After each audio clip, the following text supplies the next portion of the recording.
Hi, my name's Adrian Nichol, and we're here today to get us thinking about thinking. Thinking is probably one of the things in your life that you should actually start to do less of. And when we think, because we've created the thinking, we have got almost like a fault that we start to believe that thing is real and it's true. And when we're thinking a lot, we lose the ability to understand that we can change our thinking, because changing thinking can be simpler than you think it is. And sometimes you know that you want to change the way you're thinking about things and how outside influences are affecting you, but you don't quite know where to start. So today what we're thinking about is where to start about how we think about our day-to-day life.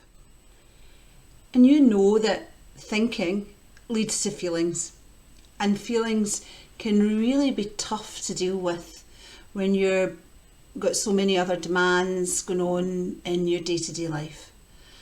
So if we can put some controls in place to help us manage our thinking, we can then help manage our feeling, which then leads us to be slightly more calm inside and able to talk things through without emotion getting in the way.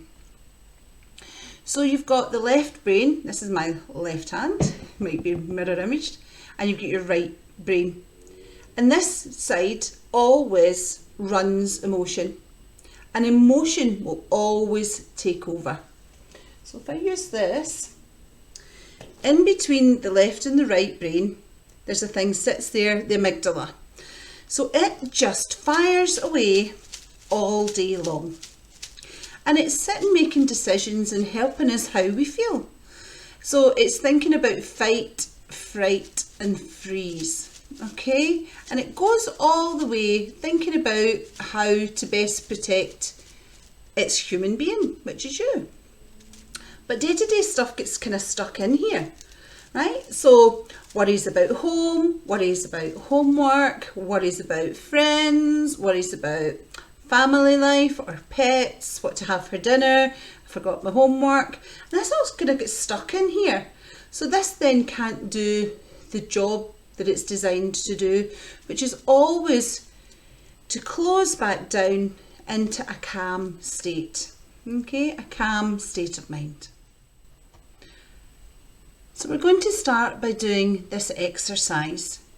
The teacher will just pause the video just now and hand out the pieces of paper with the information that we're going to complete. Great. So you've all got this in front of you now. Good day, bad day. So let's start by doing this exercise. And it's an important place to start, because we all say in our life that we have good days and bad days. What I would like was on the side that says bad day, I want you to write down what makes up a bad day.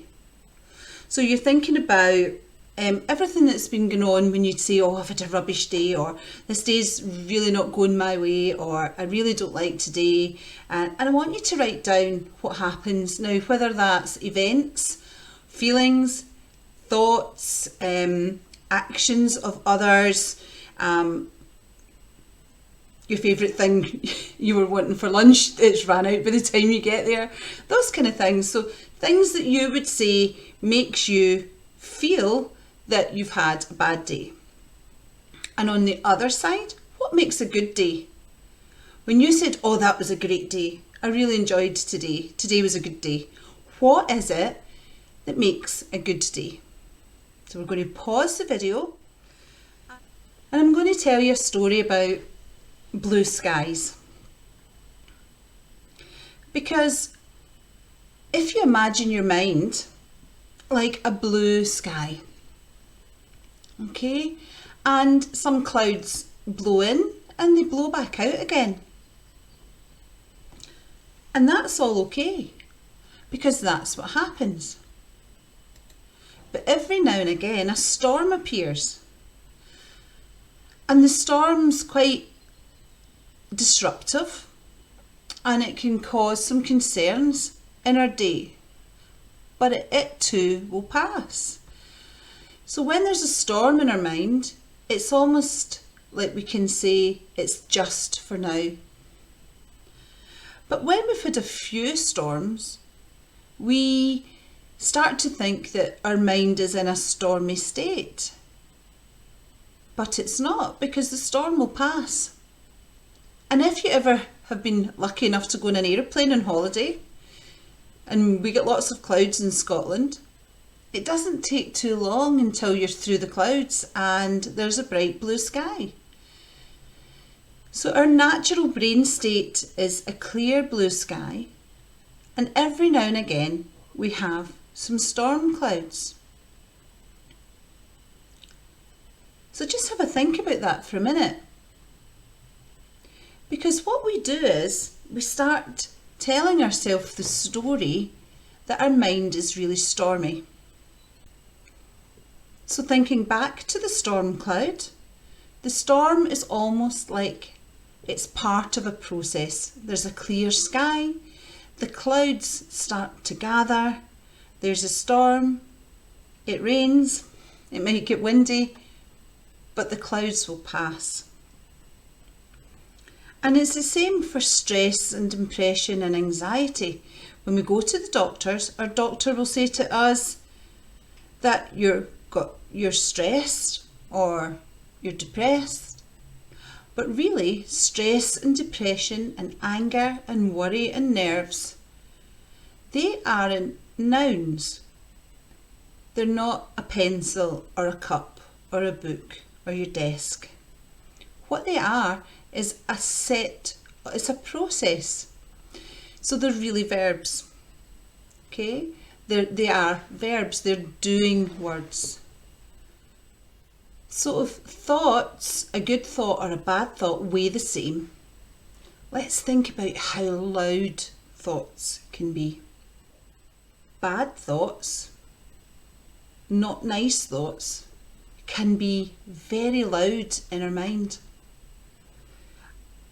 And good thoughts sometimes are pushed way to the background.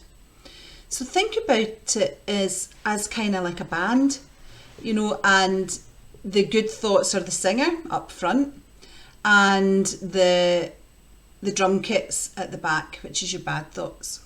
Okay? In our mind, when we allow our thoughts, our bad thoughts, to be too loud, it's like putting the drum kit right at the very front of the band and the singer's away at the back.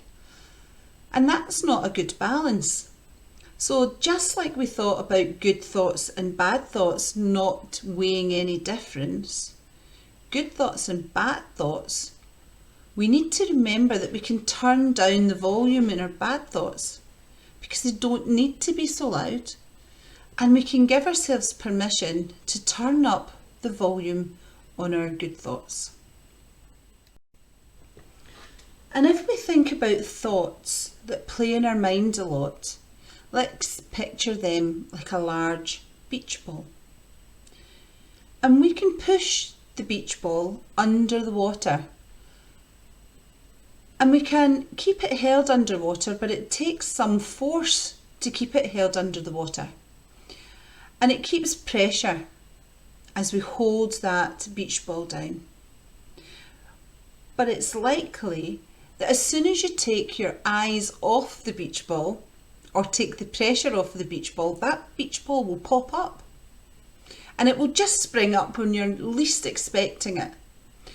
So, and it's the same with some thinking that needs some attention.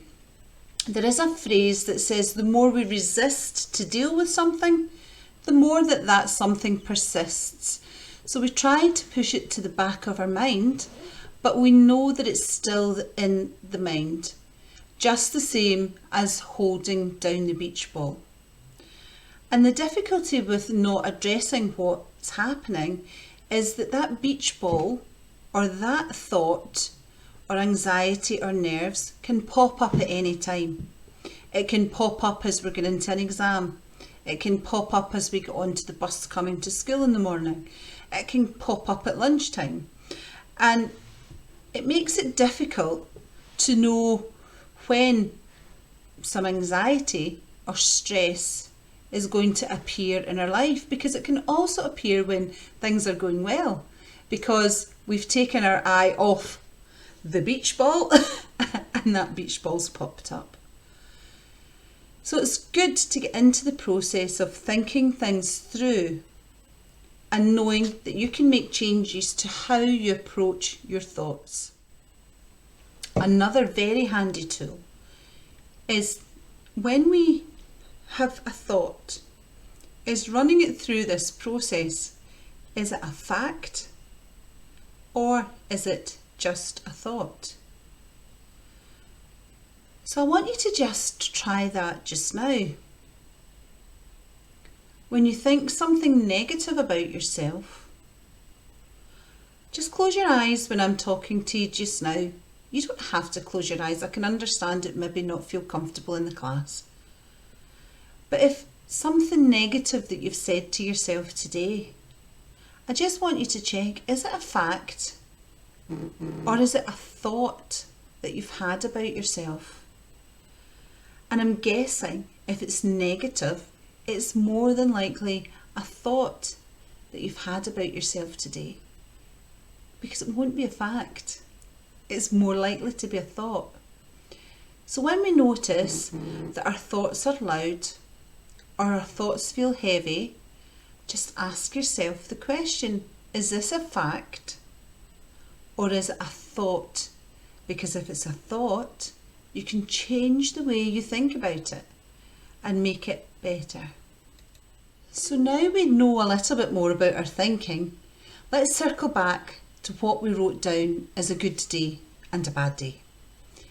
I'm going to get the teacher to pause the video just now and grab those pieces of paper. So you've now got your piece of paper there. So just thinking about what we know now about thinking, look at what made up a bad day. Look at what you've written down and look and see whether things were facts or thoughts, where things were feelings, where things were perhaps misunderstanding a friend or an instruction or a request, and how that made you feel. So see how much feeling is involved in a bad day. And now look at what you've written down on the good day and do the same. What is about a good day that makes it a good day? Great. So what we also do is when things are tough and we say that's the worst day ever, think about the length of time that thing that made it the worst day, how long was that? Was it the full day? Was it really 24 hours of it being the worst day ever? Or was it a worst day up to lunchtime? Or was it really just a worst day because there was 20 minutes that something went wrong? And we've allowed that 20 minutes or that time that that thing happened to become the storm in our day. And I just want you to have a think about that. That when we say this is the worst day ever, is it really? Or was it maybe just a rubbish 20 minutes? And be honest when you're looking at your papers and have a think about that. And now what I would like you to do is when you're looking at your good day side, what makes it a good day? And is there anything that you do differently on a good day? And what happens on a good day that you could start doing on a bad day to make it better? So I'm going to get the stopping the video again, and I want you to just look at what's on good day that could jump the line across onto bad day. So what habits, emotions or feelings do you have on a good day that could help a bad day and make it better? Good. So now we know what feelings and emotions we can bring over from a good day into a bad day to make a bad day better. And that's a great thing to be able to learn, because we know how much our thinking can control how we see our world. But here's another question. What is the thing that's common to both a good day and a bad day? What is present in both of those days? Okay. Now some of you maybe already get the answer. What is present in both of those days? So go ahead and let your teacher know some of the answers that you come up with. And let's see. That's right. It's you. You're present on both a good day and a bad day. You are the common denominator. You're present on both a good day and a bad day. And it is difficult in life when you feel as though the world happens around about you. And it is difficult to understand that your thinking plays so large a part in how we feel about things. But you're more powerful than you realise. So we get 60,000 to 90,000 thoughts every day. And the first thought is tricky because it just pops into our head. We can be thinking about something different and in comes a thought. But it's what we do with the first thought to the second thought that makes all the difference. So the first thought could be, I find this homework really difficult. And the second thought is, oh, just don't do it. And the third thought could be, oh, just forget to take your book into school. And so your thoughts take you down that route. And then it makes things tricky. But what we could do is just put a space in between our first thought and our second thought. And it can make all the difference. So we could have our first thought about our homework, and then we could just take a minute and dig into the information that we've been given already, the fact that it's been issued to us because there's something that we will have learned already and that we should have the necessary answers in there. So it's then, instead of allowing bad thought after bad thought after bad thought, okay, you've got the first thought that comes in and it creates a worry, but the next thought could be something positive about this. So you're all doing really well thinking about this thinking. So I'm going to tell you a story. And it's a very ancient story. And it just goes to show how creative and absolutely fantastic we are as humans. So there was a big being, if you like, and they were creating the world. And they had all the answers that a person would need in a big box. And they said to the whales, where will we hide all the answers that the kids will need? And the whales said, hide it at the very bottom of the ocean, they'll never find it there. And they said, no, humans are very creative, they'll go there and they'll find all the answers. So they went to the buffaloes and they said, where would you hide all the answers that, for the kids? Where would you hide all the answers?